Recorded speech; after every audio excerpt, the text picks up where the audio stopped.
Az ғой негізі, миллион шығар енді. Үшеуіне бөлінеді ғой, мұқтарға мақсатта қалған үшінші тұрған бар ғой. Мұқтар бірінші орын алады екен. Бас жүлдені мақсат алайын деп тұр ғой. Екі ақынға бірінші орынды тағайындап отыр. Әрқайсы 1 миллион теңгелік екі бірінші орнымыз бар. Миллион теңгелік бірінші орынның иегері Сырдан келген ақын ініміз Мұхтар Ниязов.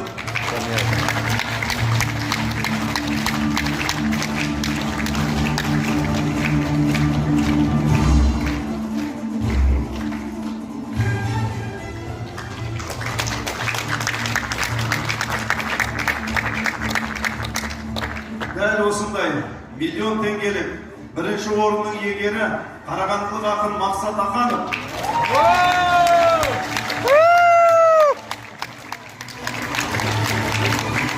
Бас жүлде болмай ма екен?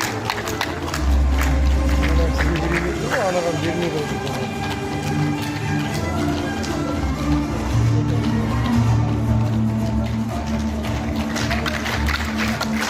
Бас жүлде болмай ма екен?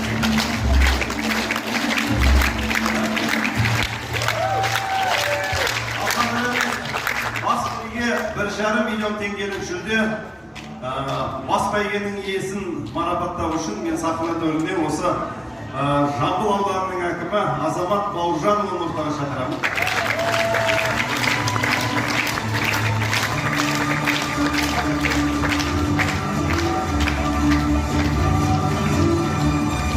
$1,5 миллион теңгелік бас бәйгенің иесі осы Теріскейдің туын көтеріп, солтүстіктің көшінің алдында жүрген ақын ініміз Жарқын Жұмарханова.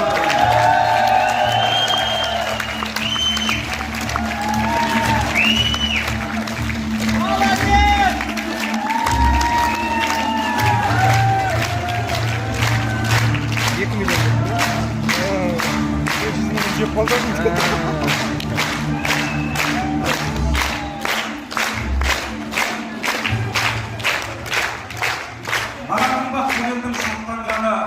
шаттанғаны ұлымен мақтанғаны. Өзіміздің ұлым деп шыққан кезде бұл ауыл мына маған аттандады. Ұлдарым бас жүлдені алып жатса, сәбеңдердің үміті ақталғаны.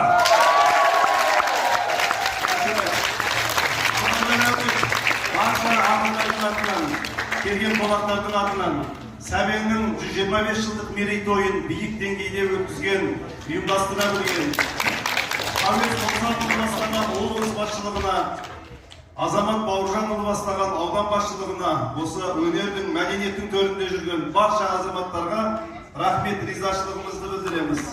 Осы Сәбеңге сағынап тұрған Жамбыл ауданының төрінен қазақтың жүгін көтеретін, елдің айбары болатын талай-талай дарынды талантты ұл мен қыз туа берсін. Келесі айтыста кездескенше аман, сау болыңыздар.